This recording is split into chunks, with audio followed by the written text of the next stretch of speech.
This is ABC7 News at 7, your Suncoast News. We're here for you.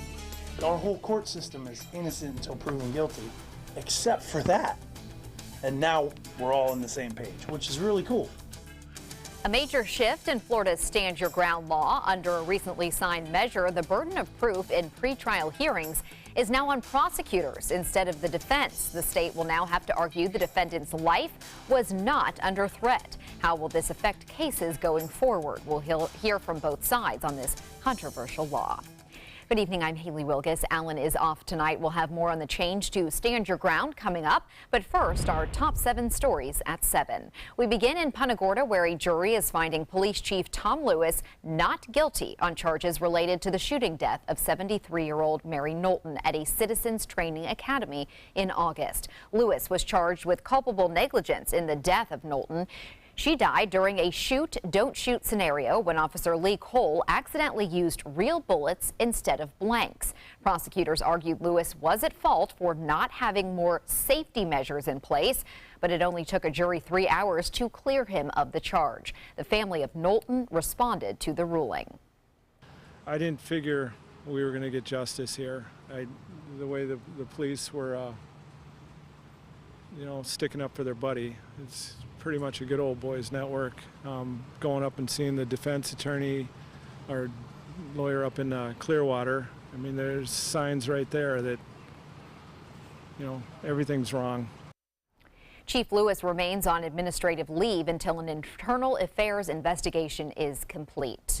The cost to apply for or renew a concealed weapons license in Florida is going down. Starting Saturday, the fee will be reduced by $5. Agriculture Commissioner Adam Putnam is announcing the change as a way to save residents money and support the Second Amendment. Licenses are valid for 7 years. You can apply for or renew your license online or at an approved tax collector's office.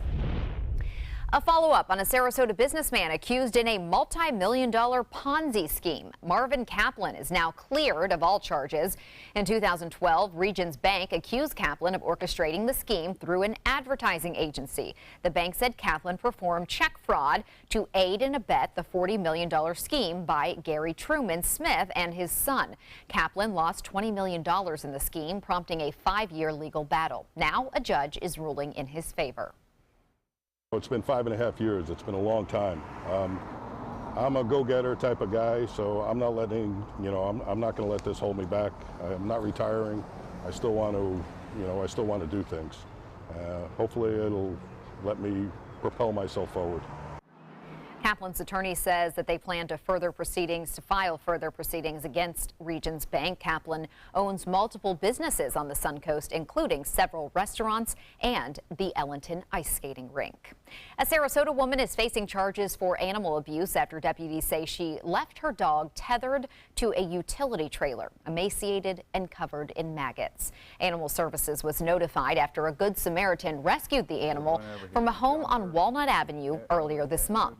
The 14-year-old terrier mix named Sputnik was deaf and blind. Deputies took the dog to a vet who euthanized him to stop his suffering.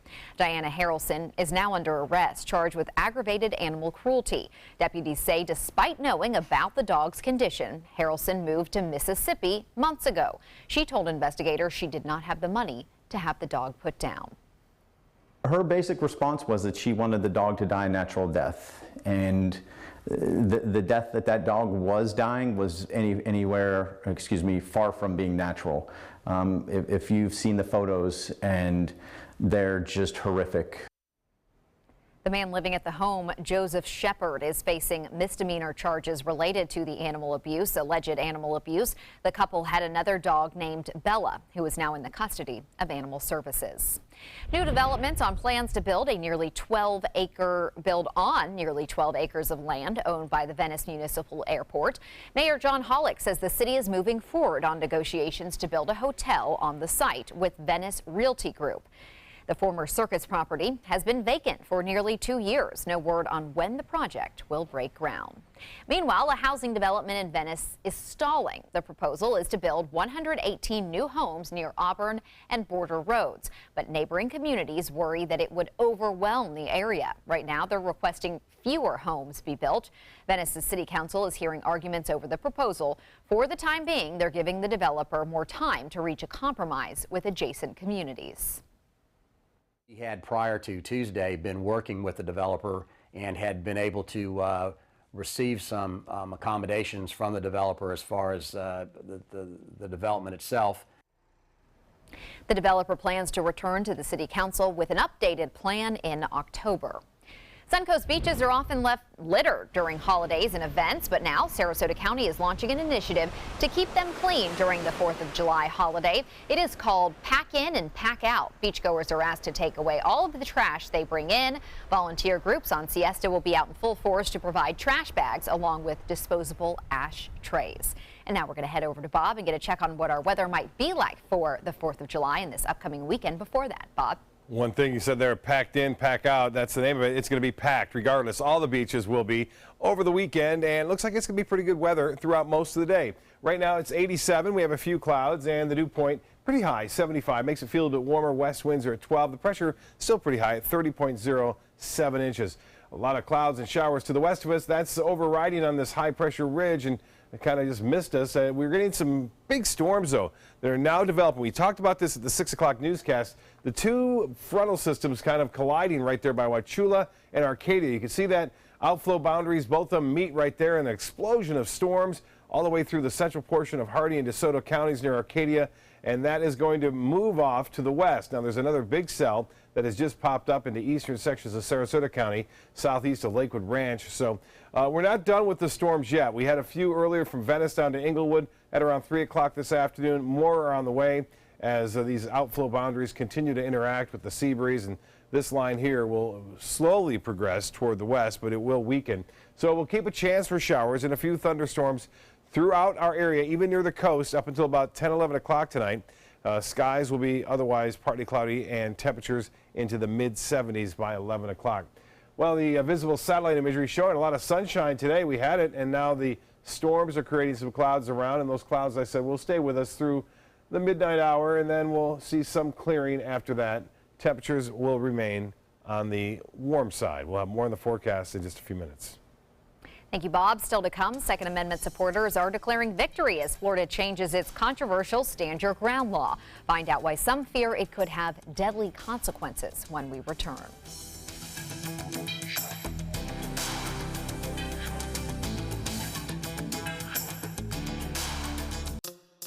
When it comes to drinking, what do you think moderation is? The U.S. Dietary Guidelines define moderation as up to 1 drink a day for women and up to 2 drinks a day for men. So what's a drink? The guidelines say a drink equals 12 ounces of beer, 5 ounces of wine, or a cocktail with 1.5 ounces of distilled spirits. Each contains the same amount of alcohol.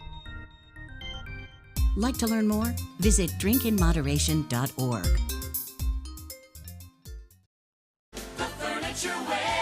Save big during the 4th of July clearance and pay no interest for 48 months with same-day pickup or next-day delivery. This special purchase double reclining sofa for only $4.99. This special purchase white Florida bedroom for $5.99, and the matching nightstand is free. This special purchase Serta Perfect Sleeper Queen set for $3.99. Exclusively at the Furniture Warehouse in Sarasota, Bradenton, Veniceport, Charlotte, and Ellington. And save big. This is an important medical announcement. Xarelto and Pradaxa have been linked to uncontrollable bleeding and even death.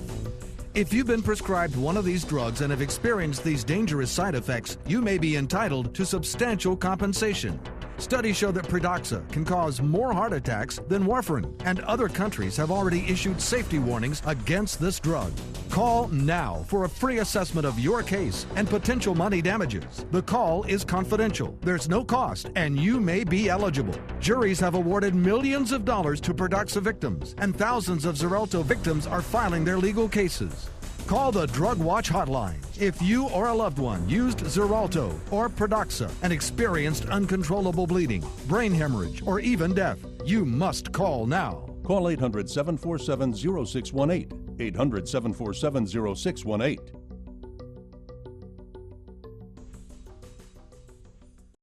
I witnessed him have 2 heart attacks in ICU. He went through seizures. We'd much rather have Aaron like this than dead. A lot of parents don't have that luxury. He can't talk. He can't walk. This is a condition Aaron will live with for the rest of his life because he abused prescription pills. Mind your meds. Learn more from the Partnership for Drug-Free Kids. Start your day with a new Good Morning Suncoast team. Weekdays starting at 5 a.m.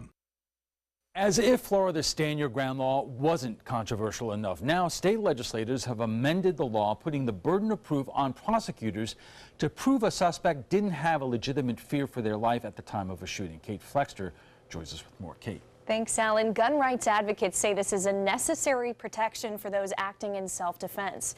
But opponents worry this new law could embolden gun owners to shoot before thinking. Do you regret what happened? It made national headlines when a 74-year-old retired Tampa police captain named Curtis Reeves shot and killed Chad Olson during an argument in a movie theater. Reeves said he felt threatened and was simply standing his ground. I realized that I was in a life or death struggle. But Olson's widow says Reeves was the only threat. He was steps above us, the other guy. He was towering over us. How is that a threat? In a pretrial hearing, the judge rejected Reeves' use of the stand your ground defense, and he now faces trial for second-degree murder. But it's that gray area that's at the heart of so many of these stand your ground cases. The law allows people to use deadly force when they fear death or great bodily harm. And up until now, it was up to the person who pulled the trigger to prove why they were in fear for their life. But a new law shifts that burden of proof instead to the prosecution.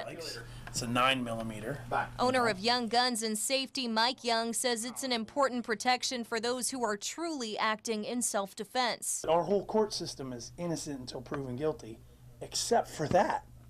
And now we're all on the same page, which is really cool. The law, says Young, allows you to protect yourself when all else fails. We have to be able to defend ourselves and those around us, right? When seconds count, law enforcement is minutes away. But opponents like Carol Rosigno of the Brady campaign say it could embolden gun owners to shoot before thinking. If I steal from you, can you take my life? If I paint graffiti on your house, can you take my life? It's a choice she says is better left up to the justice system. I mean, I think the possibility now is that the vigilantes of the world become more important than the people who don't have guns. Rosigno points to a recent study published in the Journal of the American Medical Association, which found that homicides in Florida increased 24% since the Stand Your Ground law passed in 2005, and firearm-related killings increased 32%. She worries we could see those numbers go up even more. Sarasota defense attorney and former prosecutor Jeff Young says that's unlikely. Even if you give them more protections in court, I can guarantee you when you're faced with that situation on the street, the last thing that's going through your mind is what's going to happen at the preliminary hearing at the state attorney's office now that they have the burden. But he says it will relieve the pressure on the defense and force the state attorney's office to take a closer look at each case before deciding to file criminal charges. You don't have to call your own witnesses and present your own evidence. They have to do all that stuff before you have to do anything. Young admits it's a right that can be abused, but says it's one that each person deserves. You have people, bad apples in every bunch, but it doesn't make the whole collective bad. The National Rifle Association was among the major supporters of this bill. Kate, thank you. When we return, how will the new law change how these cases will be handled in the courts? Both sides debate when we take it to the trapezoid. This is important news for women using birth control medications and devices. Mirena, Yaz, NuvaRing, Ortho-Evra, Depo-Provera, Paragard, and Nexplanon have been linked to the development of serious conditions called pseudotumors or false brain tumors. Symptoms of pseudotumors or false brain tumors include loss of vision, chronic headaches, pulsating sounds, nausea, and dizziness. If you or a loved one have been diagnosed with a pseudotumor after using one of these birth control drugs or devices, you may be eligible for a cash award and medical expenses. Contact the law firm of Davis & Crump right now if you or a loved one have used one of these birth control medications or devices and were diagnosed with a pseudotumor to see if you are eligible for a cash award and medical expenses. Call the law offices of Davis & Crump right now. Our first consultation is free and confidential, and we don't get paid unless you get paid. Call now. Operators are standing by. We've all heard how military veterans adjusting to the civilian world may have certain issues. 30. 78.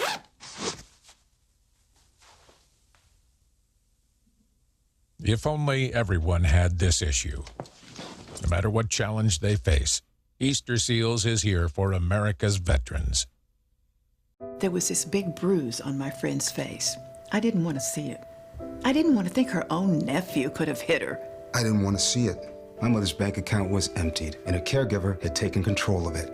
I didn't want to see it. My father's refrigerator. There was hardly anything in it. That's unusual for him. It's tough to see that a senior citizen is being abused, physically, emotionally, sexually, or financially. Elder abuse is a crime. So see the signs. Stop the crimes. A promise was made. A promise that hit the beaches of Normandy. A vow that captured Iwo Jima. A contract that weathered Tet. A pledge that stormed the desert in Iraq. An IOU that braved IEDs in Kandahar.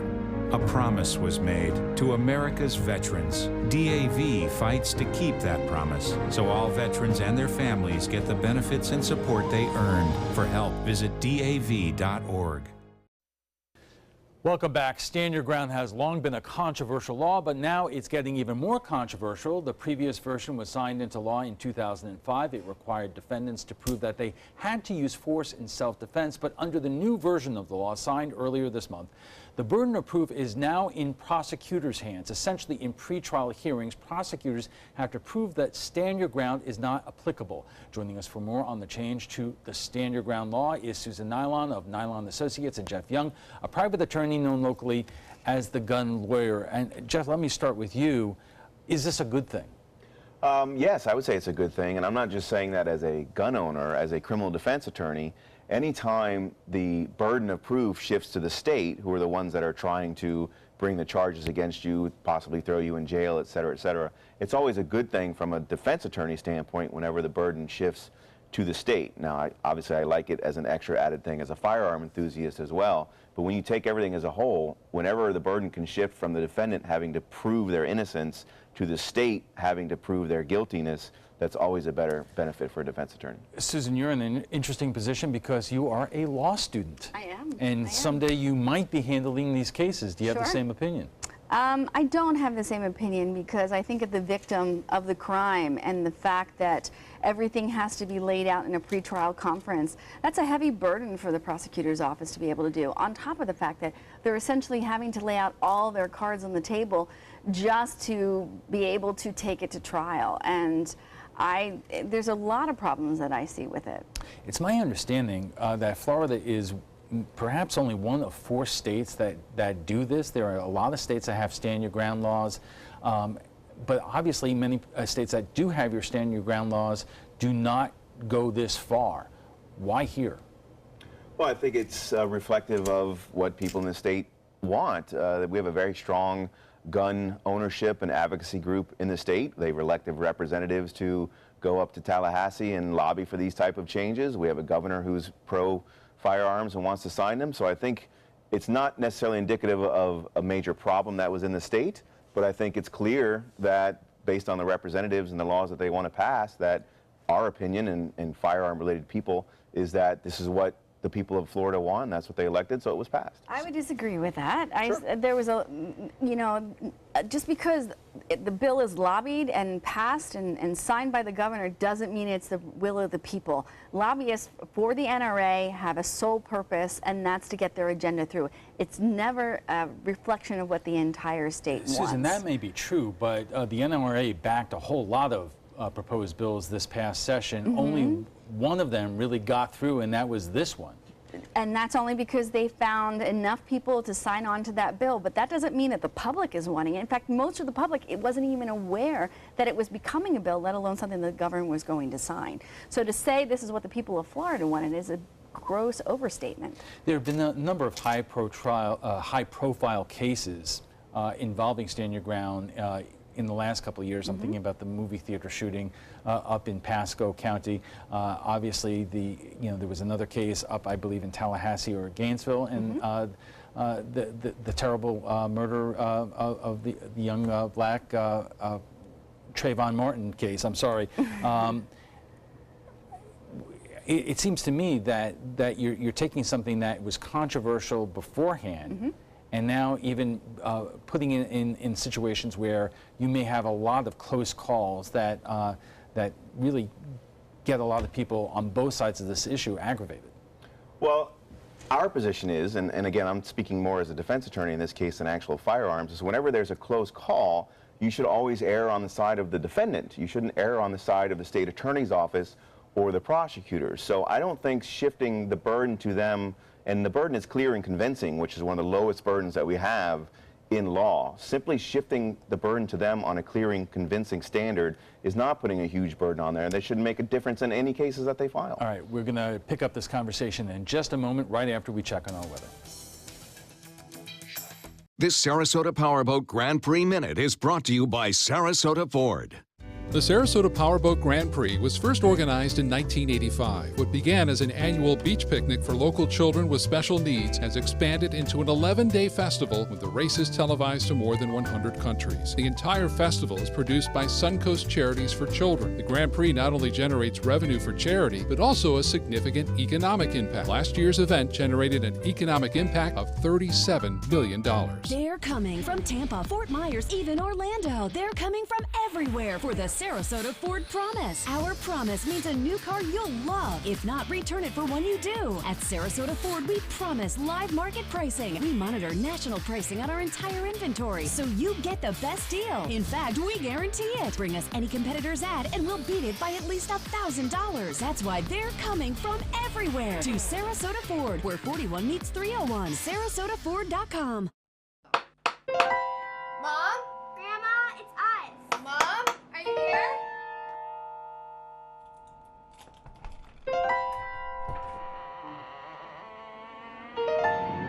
When home alone, an emergency can become a tragedy. However, with any of Life Alert's 3 emergency systems, help can be summoned immediately. Whether at home, Help! I've fallen and I can't get up.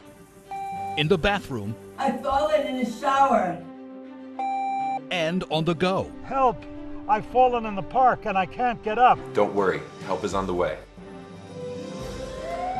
Life Alert saves a life every 10 minutes. For a free Life Alert brochure, call 1-800-863-0113. That's 1-800-863-0113. Call now, 1-800-863-0113. For a free brochure, call 1-800-863-0113. Tomorrow at 5 on ABC7's Good Morning Suncoast.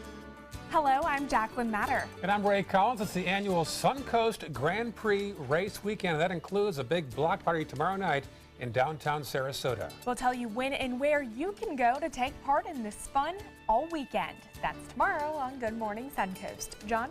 We'll keep an eye on the forecast and let you know whether it's rain or showers. Tomorrow at 5 on ABC7's Good Morning Suncoast. We're here for you.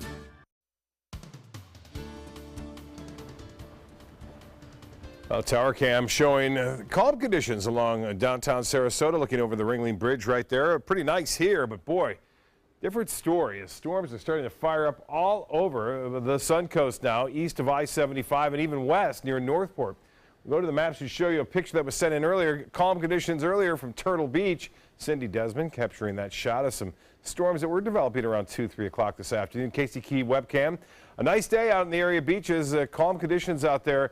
That's the way it should stay, too, throughout much of the weekend. So boaters will be a lot out there this weekend. Be careful, but the seas are not going to be a big problem until a few storms make it out there into the Gulf of Mexico later on in the day. Right now, we have this high-pressure ridge, which is in control, and will be in control for a while. We have this wind flow again around this area in a clockwise fashion. So we're getting the easterly wind component. And look at this. We saw this earlier. I showed this and pointed this out earlier.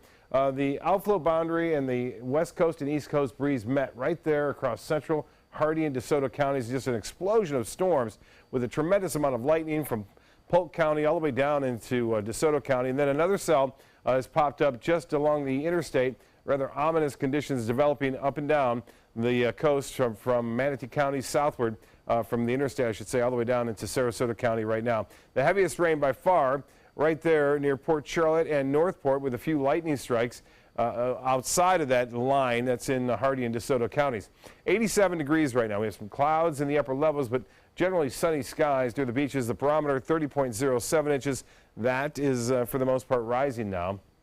Our high today was actually 92. The low this morning was at 75. And again, we're looking at generally fair conditions up and down the immediate coastline, but a different story as you progress just a couple of miles inland. 87 in Sarasota right now. It's 82 in Orlando. Rain-cooled 84 in Arcadia. Expected to get even cooler here in Punta Gorda. Now it's 78, and the water temperature at 89 degrees. Well, forecast tomorrow, similar conditions. A slight chance for a shower as the sea breeze starts to develop in the afternoon, say around 2 or 3 o'clock like we saw today from Venice to Englewood. And then the bigger storms expected to develop in the interior counties and slowly work their way back toward the coast, say around 8, 9 o'clock in the evening on, looks like Friday, and that will continue into the weekend. The RPM forecast and futurecast showing the showers winding down after midnight tonight. Skies will become partly cloudy. Should start off really nice tomorrow. Lots of sunshine around. Just a little bit of cloudiness. I mentioned the slight chance for a shower early afternoon. Better chances come later in the day, and a lot of that will be inland again throughout most of the afternoon, with some showers and storms progressing toward the coast later on in the afternoon. Well, this pattern will persist right through Saturday, Sunday, and into July 4th. The boating forecast, and there'll be a lot of boating going on, as I mentioned, looks to be pretty quiet, tranquil throughout much of the day. Seas running less than 2 feet with a light chop on the bays and inland waters, and the water temperature now at 89 degrees. Tides upcoming on your screen. The low tide will be at 12:52. Just after midnight, high tide will be at 7:09. The forecast tonight. Scattered evening thunderstorms, otherwise partly cloudy, 76. Some of those storms could contain some heavy rain, frequent lightning. Tomorrow, mainly afternoon and evening storms, a high of 90. The extended forecast calls for typical summer-like weather right through the weekend and into July 4th. We'll be right back after this. Outdoor living is one of the greatest perks about living in Florida. So whether this is your style, or this, or maybe this, contact Superior Pools. They've been building pools from Sarasota to Naples since 2001, and they would love to build yours.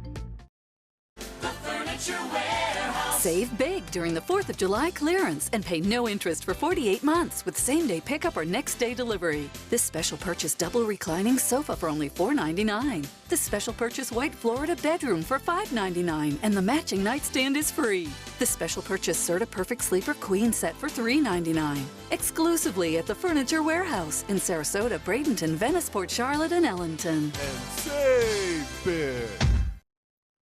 That is a pretty good breakfast. You're not even eating. Not hungry. No? Why not? What's up? Kath and I knew that Jenny had been partying a bit. Found out she tried heroin.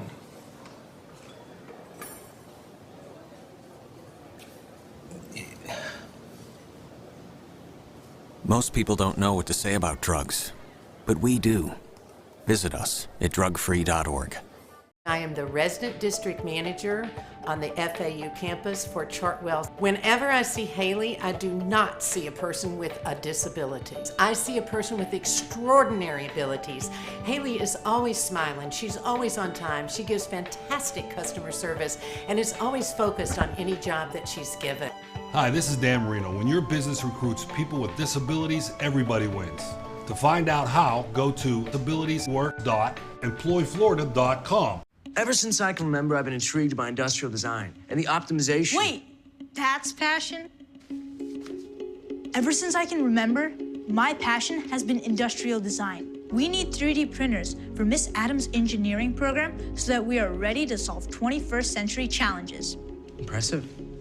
Think It Up is a new initiative to support student-powered, teacher-led learning projects. Students and teachers, how can you spark great learning experiences in your classroom today? Think It Up. From meeting curious lemurs to feeding big cats and hosing down rhinos, there's never a dull moment. And sometimes these amazing animals chime in. Watch Animal Outtakes every week on ABC7.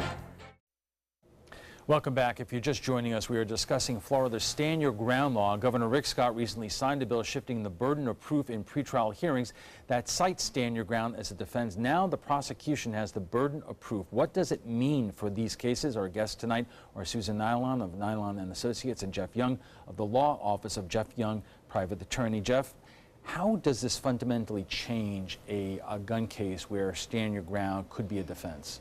Well, I think logistically what it changes is, as it is now, the defendant has to file the motion and they have to present the evidence. So they have to call their witnesses to try and prove that it is a stand your ground case to get it thrown out. So what it does logistically is it switches it to the state. It's their burden. So now they have to call the witnesses to prove that it's not a stand your ground case, therefore they can take it to a jury. However, the burden, as I said before, is so low. Clear and convincing is one of the lowest burdens that we have. I really don't think making that tiny little shift is really going to change any of the decisions that the state attorney's office might make. If it was a close call before, I don't think this is going to change their opinion on whether to file the charge or not, just because they may have to call a couple of witnesses in a month or two at some hearing. Susan, you said your concern is that prosecutors are going to be forced to lay out their case before they usually would have to. So is it really that much of a difference? Well, I think it depends on how it's played out, and you can tell me if I'm wrong, but it also depends on the judge's interpretation of the law and what he's expecting from the prosecutor. And you have to remember, stand your ground, as you said, the bar is incredibly low anyway. It's a position where you have to feel threatened. So imagine you are the reporter who got body slammed by the politician.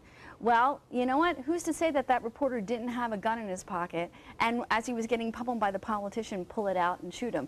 Is that something we want? It doesn't take much to say, you know, I was standing my ground, because we know that you can do it anywhere at this point in time. It doesn't have to be a part of the castle doctrine, which is in your home.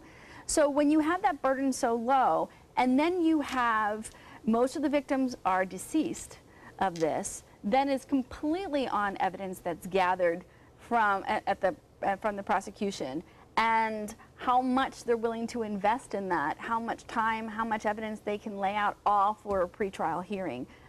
I think it's a little bit of a challenge. Let me ask you both this question. Is this change to the law going to result in more cases where defendants try to apply it?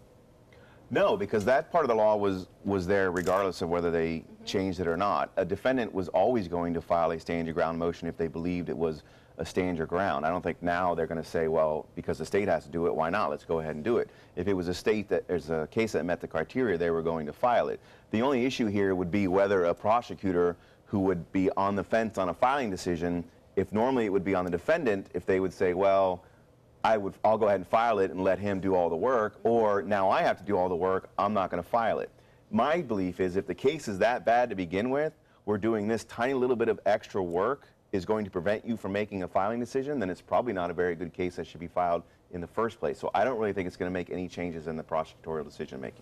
Susan, do you agree that, or here's the question, is this going to result in fewer cases that prosecutors bring forward because of concerns about this? Yeah, I mean, I agree with him. If I was to become a defense attorney, I would be very happy with all this, because all the work has to be in the prosecution's office. And, you know, it also is considered the amount of caseloads that they have as well. They will turn around and say, yeah, I'm not too sure about this case, so we're going to let it go. I just feel the focus needs to be also on the victim and the victim's family. And is it fair and just that there's a really good chance that the prosecution won't go through with it because there's a lot of gray area? But in the way we make our laws and the current law, there are the victim's rights are often come in secondary toward the defendant's rights. And isn't that a problem that we have had to deal with for a long time?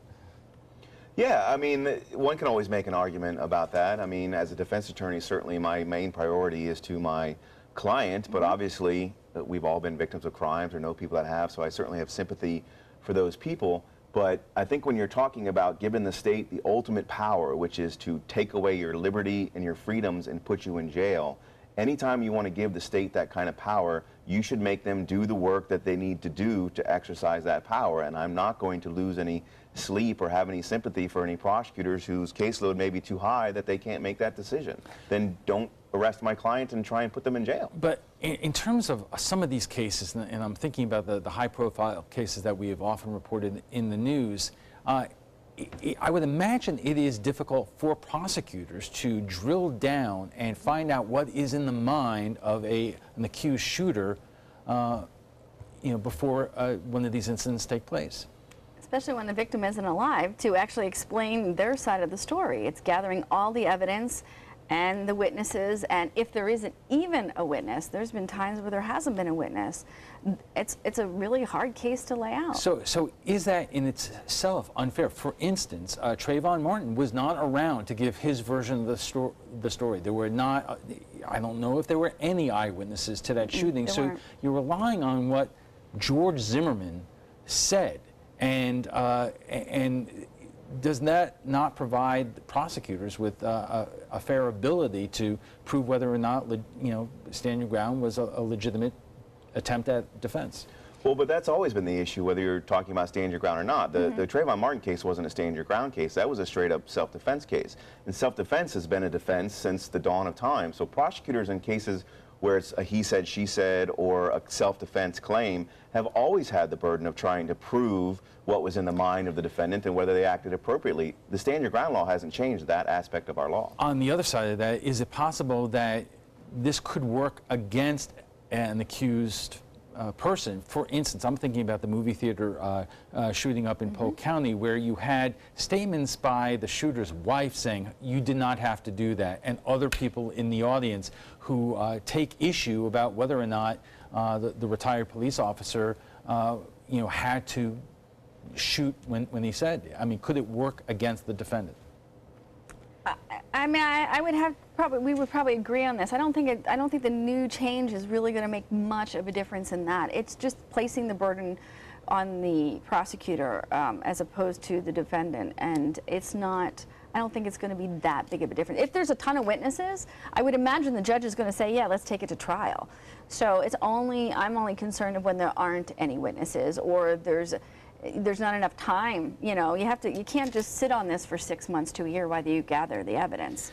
Anytime that the law changes in this manner, is it a considerable amount of time before we see how the practical implications of it play out?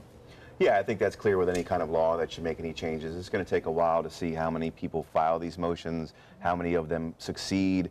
There's really going to be no way to measure how many cases the state decided not to proceed on because of this new change in law. They don't usually keep those kind of records as to why they drop charges. So I think you may see an uptick in these motions being filed, but I honestly don't think you will. I don't think it's really changed the law enough to really negate what's been going on since the stand your ground law was originally passed.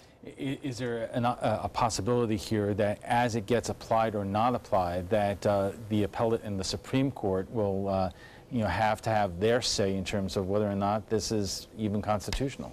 Well, I would say if anyone challenges the law of its constitutionality, of course it'll try to work its way up. Whether it gets the whole way up to the state Supreme Court, I don't know. And I don't know if there, like we've said, I don't know if there's enough of a change that is going to send up some red flags about it, because really they just shifted the burden.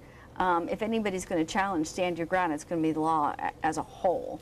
And even then in Florida, it's been rather difficult to do. What would both of you say to gun owners right now in terms of what they should keep in mind if they face the unexpected situations which could happen anytime, any place, in terms of the way the law is now and how it's changed from the past? Jeff?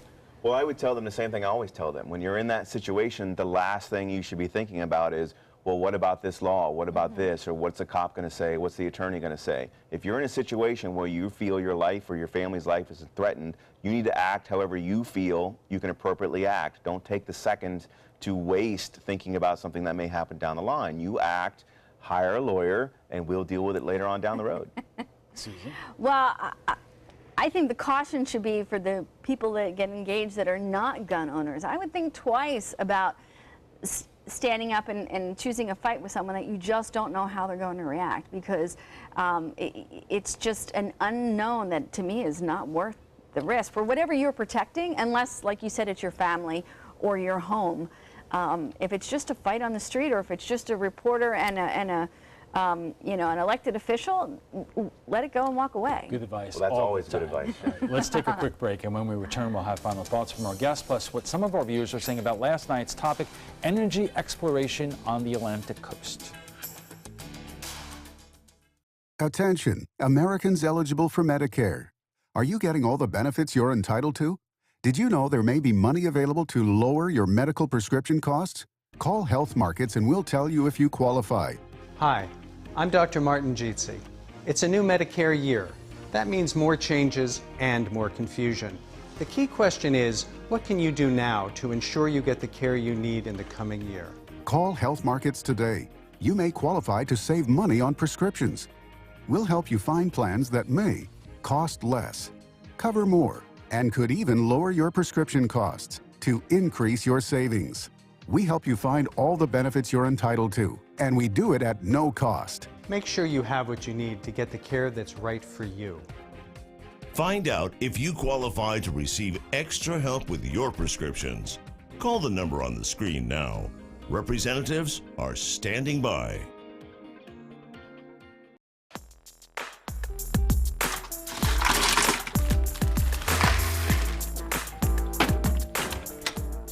Thank you.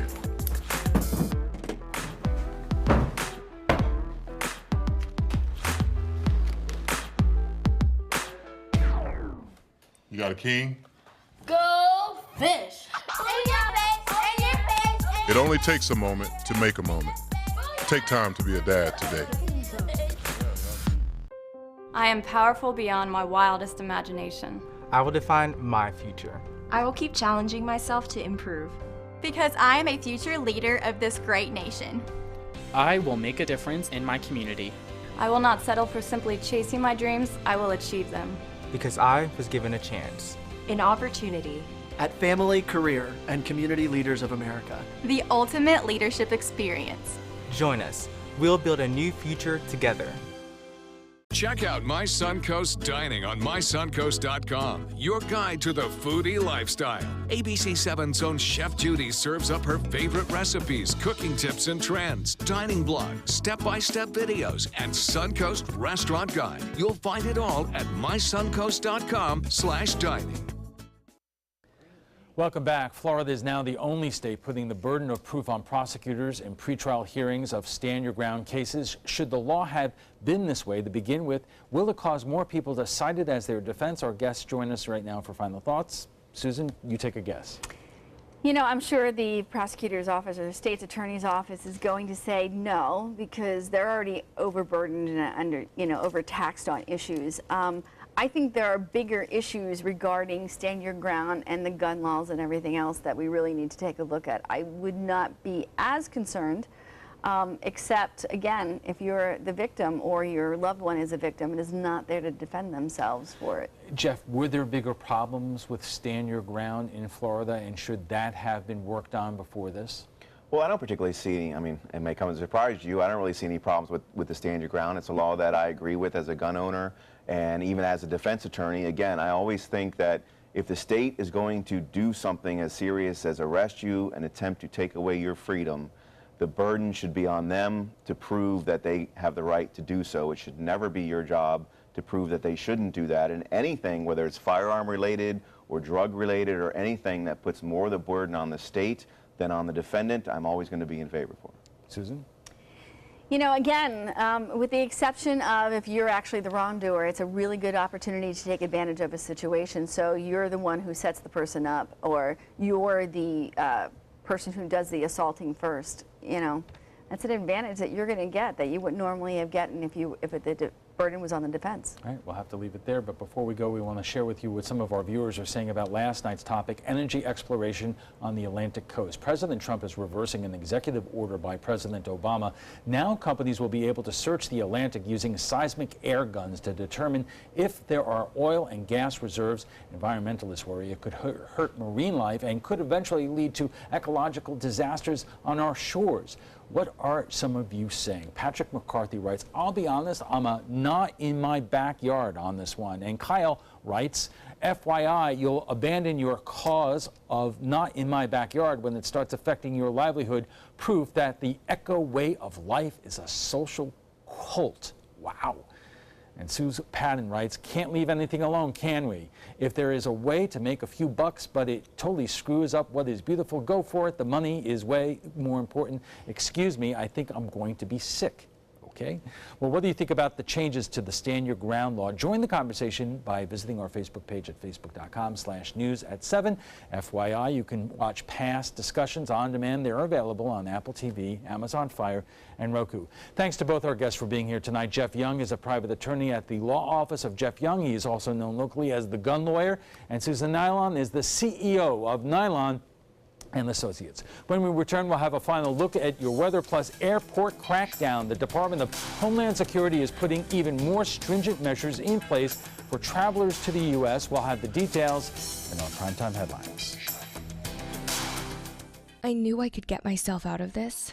I just needed some hope and some help. I took the first step to recovery when I made the call. If you're depressed, drinking, and using drugs, you may need help. And the Affordable Care Act guarantees coverage of substance abuse. Call the Addiction, Hope, and Helpline now for a free assessment. I had problems just getting to sleep, drinking and using pills every night. I feel like I'm losing control. I'm afraid I'll lose my job or even my family. Are you losing hope? You can recover and get back on track. Call now for hope and help with proven, gentle recovery programs. I never thought that I could be somebody who didn't drink and use drugs. I have something to hold on to for strength. I'm in recovery, getting the help I need. Call the Addiction, Hope, and Helpline now for a free assessment with someone who cares.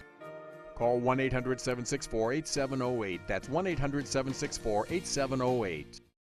My name is Luke Perry, and I am 1 million strong. I'm in the fight against colorectal cancer because I believe we can win it. Colon and rectal cancers are the second leading cause of cancer deaths among men and women in the U.S. Colon cancer is preventable. Know the risk factors and make sure to get screened. There are simple, take-home options available. Take control of your health. Screening for colon cancer isn't embarrassing. It can be life-saving.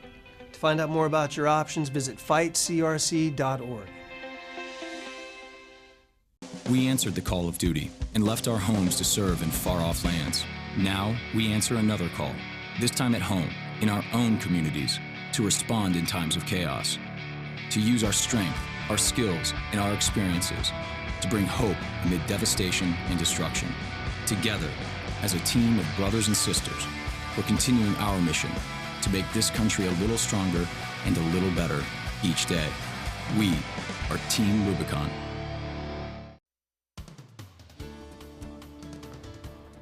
Well, starting to get active here across the Suncoast. Some big storms around near Northport down to Rotunda and also right along I-75. Casey Key showing pretty calm conditions out there for boaters. It's been nice for boating. It's going to stay that way too throughout most of the day over the weekend and into July 4th. So be careful. I know there'll be a lot of folks out there boating in the afternoon and evening. We'll get a thunderstorm that will approach the Gulf and could be rather rough going. But for the most part, throughout most of the day, it should be okay. You can see where the two breezes met. Boy, they really fired up some storms there. They're not moving much, producing some heavy rainfall from Wauchula down to near Arcadia and now south into Northport. That's where the biggest cell is in our immediate viewing area. You can see another one developing near State Road 70 and I-75 in places to the west near Onico. And then down south, Northport, a tremendous amount of rainfall and lightning occurring there all the way along US 41 up toward Venice now. That rain is slowly working its way to the west. And notice this lightning strike detection away from the heavy rainfall. So beware, even though it's not raining in your location in places like Inglewood and also in Venice, there's a chance that these storms can send out lightning strikes some 12 to 15 miles away from where it's raining. And you can see a very heavy rain now occurring just north of Arcadia, right through into the west of Wauchula right now. And it looks like we'll see these storms continue to slowly make their way toward the Gulf of Mexico over the next couple of hours.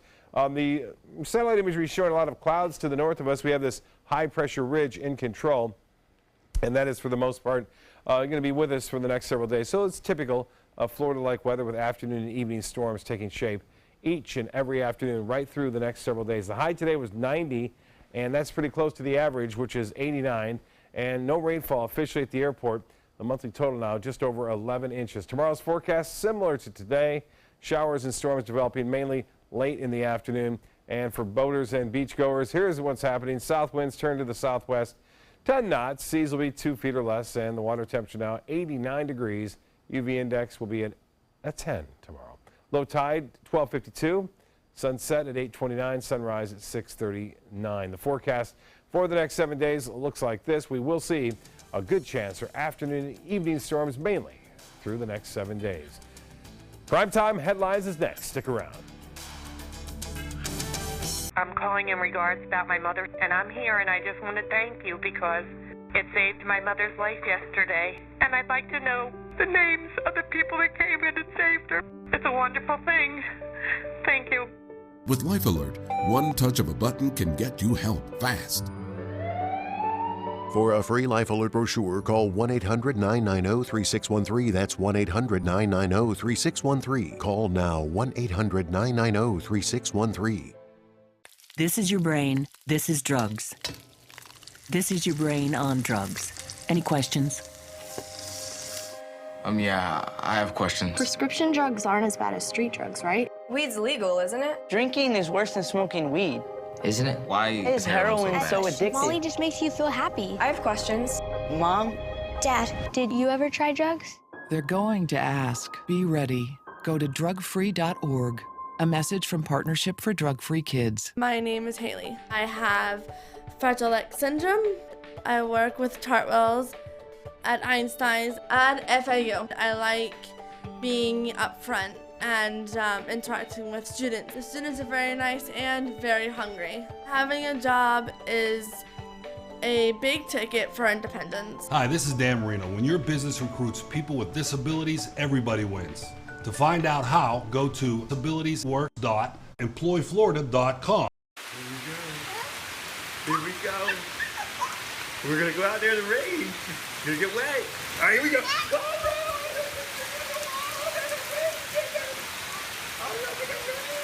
Okay, quick.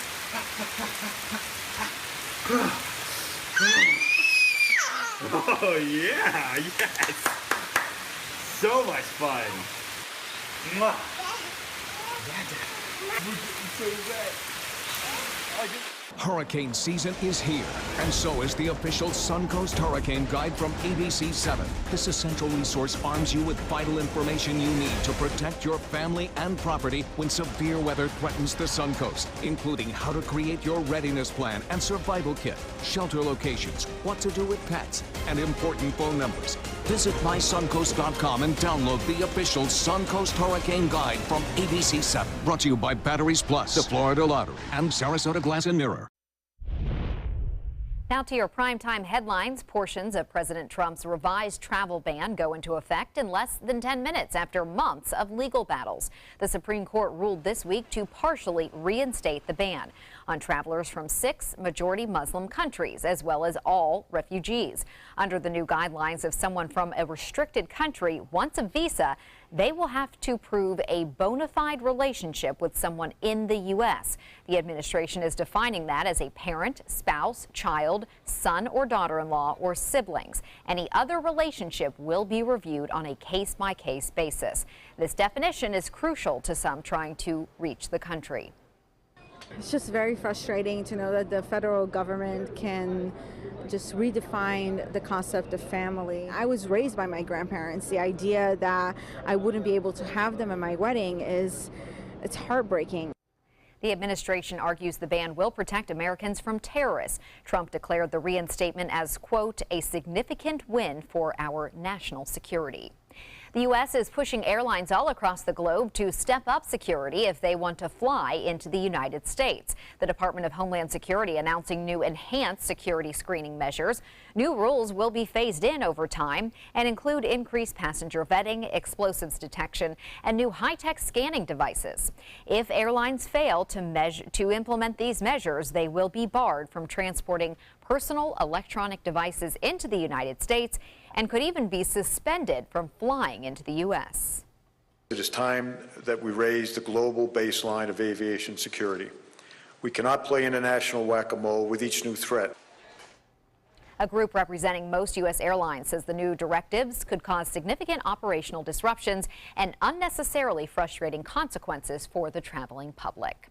Amidst a busy week in Washington, President Trump is drawing attention with a series of controversial tweets. His latest blasting two MSNBC anchors. It's receiving widespread condemnation from members of both sides of the aisle. ABC's Lana Zach has more. At a time when critically important policies are being debated in Washington, our focus will remain on the major Obamacare problems that continue to hurt Americans. The president is choosing to focus his tweets on a personal beef with the hosts of a morning show after they mocked him as having teensy hands. Here are the president's words. Quote, "I heard poorly rated at Morning Joe speaks badly of me, don't watch anymore. Then how come low IQ crazy Mika, along with Psycho Joe, came to Mar-a-Lago 3 nights in a row around New Year's Eve and insisted on joining me? She was bleeding badly from a facelift. I said no." Almost immediately, condemnation to the president's tweet came from several Republicans. What we're trying to do around here is improve the tone and the civility of the debate, and this obviously doesn't help do that. Distasteful. Tweets like this are inconsistent with the greatness of the country and the office. Democrats denouncing what they say is bullying, derogatory behavior. To the First Lady, I would say, please talk to your husband. Cyberbullying is supposed to be a major initiative for the First Lady. Our culture has gotten too mean and too rough, especially to children and teenagers. Her office today saying they would not respond directly to the tweets, but offered this statement. Quote, "When her husband gets attacked, he will punch back 10 times harder." And the White House fully defending the president's words. They knew what they were getting when they voted for Donald Trump, and he won overwhelmingly. But it doesn't mean that Americans are supporting it. In fact, according to a new Quinnipiac poll out today, 61% of Americans don't think that the president should be tweeting from his personal account. Lana Zach, ABC News, Washington. Here in Florida, the state Supreme Court is honoring the life of one of its own. Former Chief Justice Parker Lee McDonald passed away in June. Today, a memorial for him took place in the rotunda of the High Court. McDonald was appointed by then-Governor Bob Graham in 1979. He spent nearly 15 years on the court. The current Chief Justice says McDonald transformed the court when it was at a crossroads. He was 93 years old. That's all the time we have for this evening. I'm Haley Wilkes. Thanks for joining us. We'll be back here at 11. See you then. Have a great evening.